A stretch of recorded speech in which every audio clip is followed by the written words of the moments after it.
On Arknights, everyone always talks about 6 stars, so in this video, we're going to talk about the 5 stars. Some of these look really good, so if you do enjoy the video, do drop a like. Let's get right into it. Alright, first unit we're going to talk about today is Morgan. Now Morgan, I'm just going to say straight away, she's a bit of an interesting unit. In terms of design, she looks pretty cool. I do kind of like the sort of like aesthetic she has to her. But if we talk about her kit, she is the type of unit that's probably going to be used in episode 12 quite a bit, mainly because she doesn't take any deployment slots. Now, in terms of actual skills on how she works, basically the more HP she loses, the more damage she will do. So for example, if she's like 30% HP left, she will get 50% attack power, which in some cases can actually be pretty helpful. Now the problem with this is that when you use any of her skills, she does drain her own HP.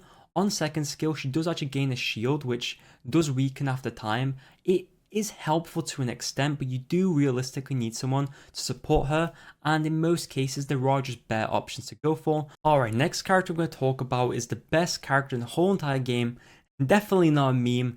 We have Cement. I love her animations, by the way. I think she's honestly just such a cute unit. But I do have to say, she's a very weird unit. Basically, she's a defender with one block who needs to get hit to actually regen SP. Now, in most cases, that's annoying, and it kind of is. With a module, it does improve a bit, but the fact they have an SP needing operator who's only got one block is just very weird. Now, it is worth mentioning with a second skill, I believe she can get like 4,200 defense, which is pretty interesting to be fair, and also she can get 30% physical damage reduction if she's on the field for more than 35 seconds, which to be fair, in some cases could be actually pretty good. I don't really think I'm going to be using her. Honestly, I'm probably going to get a copy of her regardless because she is just adorable. Alright, next up we have Melnaz. Now Melnaz's a bit of an interesting unit. I kind of say that for everyone, but I do actually like her design. Originally I wasn't a big fan of it, but in terms of how she works, she's actually more of like a physical damage dealer, and in most cases I think she could actually be quite useful, specifically going up against enemies with physical evasion. Obviously some units can handle physical evasion, but she can handle it too and do physical damage, so I would say it's honestly pretty nice. In terms of her second skill, she can pretty much hit everyone in front of her, which can be quite useful, but I have seen people complain about her SP cost a bit, and the fact that you can only reach it to 2 charges, or at least the SP cost is like that, it can be a bit frustrating to use from the looks of things, which isn't my type of thing for a unit. But I do low-key like her, and I probably will try and pull for her when she actually comes in a Hollow Yet Muesli banner. Alright, next up we have Insider. Now, Insider is kind of like your average sniper unit who doesn't really offer anything super insane, but with his second skill I do want to mention he can actually attack enemies who actually have ranged weapons first, which in very specific cases could actually be helpful, but in terms of his actual design, I love him. He looks really cool. Like I said before, pretty average sniper, attacks aerial enemy first, and that's pretty much all you get out of him. We are going to get him for free though, so everyone's going to get a copy, and I'm going to build him because he's a male operator who looks really cool. Next up, we have Sperry, and now Sperry is a character that I think is actually quite interesting, and in terms of design, listen, I absolutely love her. When I first reacted to her coming out, I absolutely was in love, and I cannot wait for her to come out. She'll be available on the Executor Alter banner, so do take that into account. But I do want to mention one thing.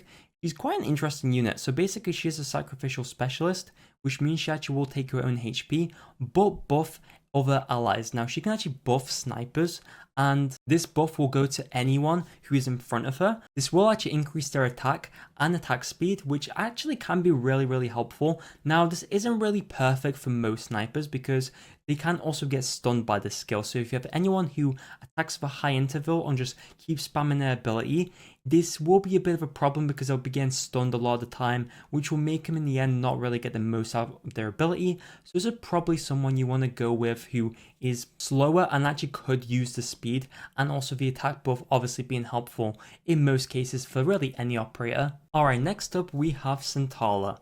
I'm gonna mention this now, the cat she has behind the E2 art. Bro, that's so cute. Can we get like more of that? I know we've seen like animals before, but that is just so nice.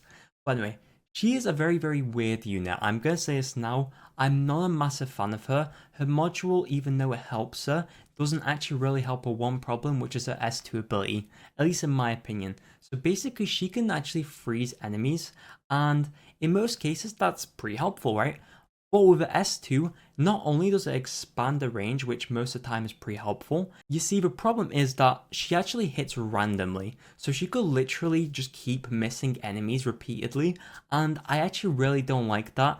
I think that kind of just makes her a little bit more difficult to use, and with any units that are difficult to use, it does frustrate me a lot, but she does have a really cool design. You can get it through your Typhon banner as well, which is worth mentioning. Alright, next up we have an operator that I'm going to kind of struggle to try and say the name, the Logfin.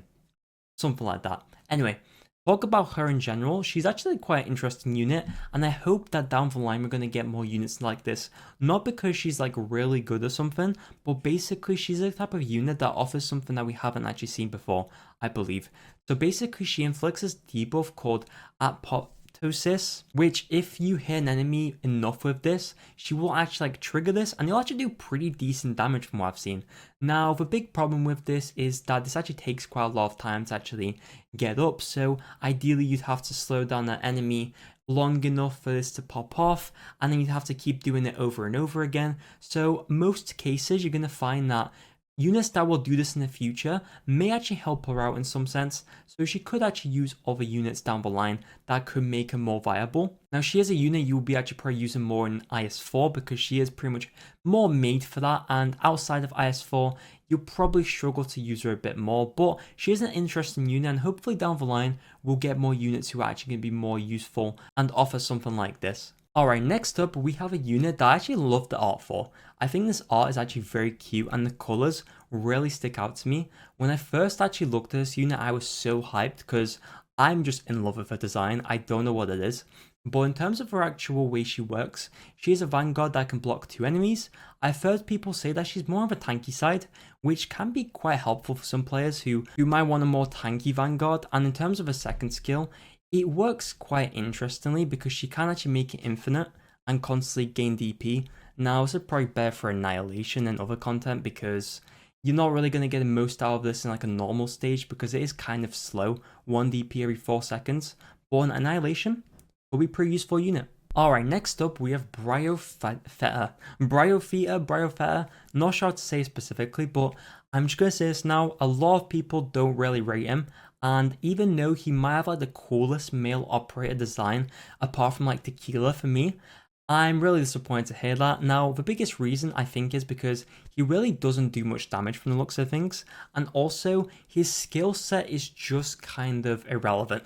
Like, he grants defense to the ally around him, and that's helpful to an extent, but it doesn't really make him super viable to use in my opinion. And even when he actually gets increased attack from his module, when enemies are not being blocked by him, he only gets a 30% attack buff for one enemy who's in front of his ally. So you have to have someone blocking in front of him for him to do damage. And I feel like there's just so many better units in the game to use. Honestly, I really hope they one day release like a module what makes him broken, but realistically that's probably not going to happen. But he has such a cool design, and he is a free unit at the end of the day, so yes, that's one positive. Alright, next up we have Coldshot, who has a pretty cool normal art actually, funnily enough. Her E2 art is obviously very nice, but her normal art looks really cool as well. When I first saw her, I wasn't really too sure about how good she would be. She is a hunter sniper, which is actually different to what we've had before. In terms of how she works, she basically reloads every time she shoots, which I think is actually low-key pretty funny. But also, she deals pretty decent damage. She doesn't offer anything that seems to be like remarkable. She just deals damage, and her second skill can actually slow the target for 1 second. Is that really that helpful? I'm not sure she's going to be an amazing unit, but when she gets a module, she could be pretty good. Honestly, with the decent damage, I could see it being relatively useful, especially if you like yourself a waifu. Alright, next up we have Almond, who has the best name in the game, probably the most revolutionary name we've had in Arknights. Honestly, I love her design. She's adorable. That's all I'm going to say. I'm pretty sure she's a Chihuahua. I could be wrong, but I think the little dog she has there is actually really cute. But talking about her in general, she is a puller. Now, I've seen quite a few people talk about her, and I've not really got much out of this. She's a puller. She can bind enemies with a second skill. So if someone's about to use like a specific skill, an enemy, you might find this helpful because it will pretty much just bind them and stop them from using it. Well, I do think she's honestly going to be pretty fun to use. She is a 5-star which you can actually pull for on the Jessica banner. and I'm going to go for this because I think she's adorable, like I said. I mean, just look at the dog. But I think that pretty much does it for this video. If you did find it helpful or you enjoyed it, do drop us a like. It really does help out a lot. If you could subscribe, maybe we can reach 4,000 by the end of next year. Bit of a tough target, but we'll see if we can do it. Anyway, thank you for watching. I will see you next one. And most importantly, adios.